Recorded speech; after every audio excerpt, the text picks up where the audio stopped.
Krásný den vám všem, kteří jste si našli chvilku a rozhodli se ji věnovat tomuto absolutně amatérskému pokusu o předvolební klip. Jmenuji se Miroslav Červenka a kandiduji za politickou stranu Právo a spravedlnost do Senátu České republiky ve volebním okrsku číslo 33, tedy na území bývalého okresu Děčín. Právě teď se pokouším cestou internetu oslovit občany, kteří se zajímají o veřejné dění a nejsou lhostejní nejen k osudu svému a své rodiny, ale i k osudu naší krásné země.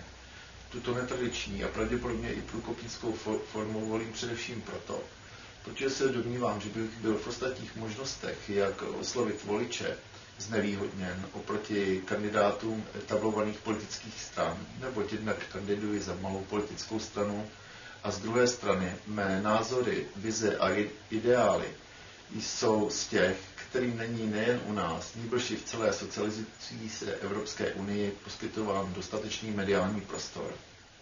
Abych tady nezdržoval, pokusím se vás co nejstručněji a doufám, že i přitom nejobšírněji seznámit s tím, proč se vůbec pokouším o něco tak opovážlivého, jako je kandidatura do Senátu, a co byste ode mne mohli očekávat v tom hypotetickém případě, že bych byl i prostřednictvím vašich hlasů do Senátu zvolen. Může ony důvody. Před necelými 10 lety jsme synovi k 18. narozeninám pořídili počítač a s ním i připojení k internetu. Bylo to v té době samozřejmě něco nového a přineslo to do naší rodiny vedle informací z ostatních sfér života společnosti i možnost získávat skutečně nezávislé a svobodné informace ze sféry politiky. Až do oné doby jsem byl naprosto loajálním občanem této země. Věřil jsem, že žijeme v demokratickém a právním státě. Miloval jsem svého jakoby plachého prezidenta a hltal jsem novinové články, které rozebíraly nuance politiky mainstreamových stran. Zároveň jsem také opovrhoval všemi, kteří kritizovali některé aspekty samoutové revoluce a dění následující. Setkání s internetem byl pro mě šok. Najednou jsem se dostal k informacím, které jsem do té doby neznal, a k dobře argumentovaným názorům, které nedostávaly v médiích vůbec žádnou šanci. A například milovaný prezident z těchto nových informací nevycházel vůbec dobře. Stačilo se pouze blíže seznámit s okolnostmi prodeje paláce Lucerna a byl po ideálu. Práčkující sympatiák se projevil v tunáře a nejen to. Přicházely i další šoky. A kde se na to v Kosovu? Stojí například život této dívky a mnoha tisíc dalších zničených osudů za vybudování základníkem Bonsteel. Nepatřili by před skutečně nezávislý soud pro válečné zločince vedle pánů Miloševiče, Karadžiče, Mladiče či Gotoviny i pánové Clinton, Blair, Solana či Havel, kteří se aktivně podíleli na agresi vůči suverénnímu státu bez mandátu Rady bezpečnosti.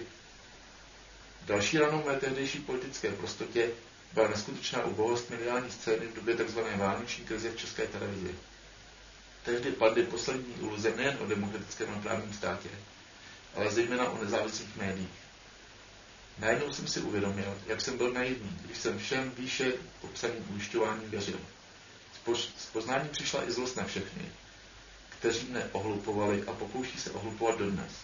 Uvědomil jsem si totiž, jak mají velký vliv u nás netransparentní struktury, které rozhodují o tom, kdo bude v tu kterou chvíli, jak králík z klobouku, vytažen, budou před něj postaveny mikrofony a kamery a bude mít zajištěnou publicitu pro následující období. ODA, Unie svobody, děkujeme, odejděte, vize, SNK EU, naděje, cesta změny, zelení, stále titíž lidé, ty též řeči, ten týž podvod, který lze charakterizovat i slovy Sarajevo, krize v ČT, podvodné referendum o členství v Evropské unii, CzechTek, protěžování Švejnára a dalšími. Jak je to asi zařízeno? Že se v nejsilnějších politických stranách na rozhodující místa dostávají lidé naprosto bezzásadoví, prostí elementární mravnosti a jakýchkoliv ideálů, kromě ideálu svého osobního prospěchu. Zdá se, že je jedno, zda je ten, který politik v ODS, ČSSD, KDU-ČSL či Strany zelených.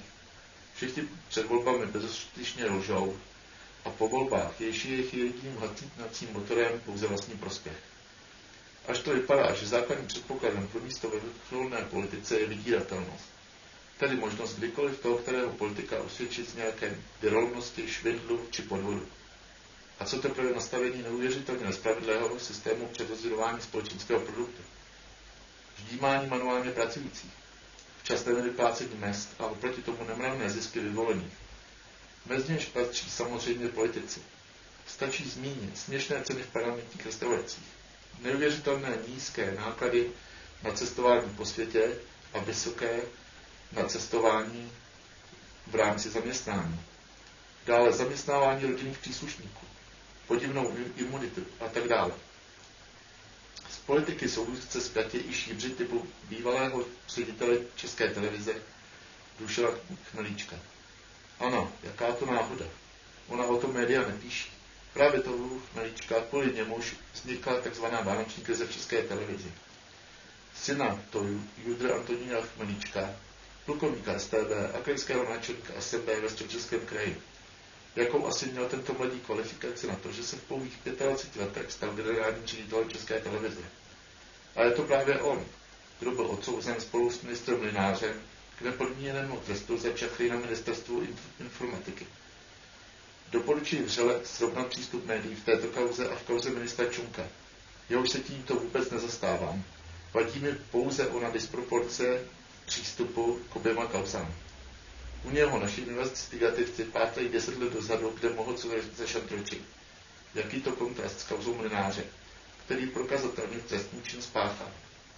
U něj média i hned začala napadat soud za příliš vysoký trest a nikoli poprvé soud pod tlakem médií ustoupil. Mezi uměle vyvolené lze však bez přání řadit i hvězdy showbiznisu. Kolik let děláte asi na to, co dostanou z jedné reklamy, například pánové Kraus či ISA? A co OSA, Intergram, Delia? Jejich systém fungování nezaručuje ohlídání autorských práv, ale pouze dublovaný příjem naší zábavou se žijících pijavic.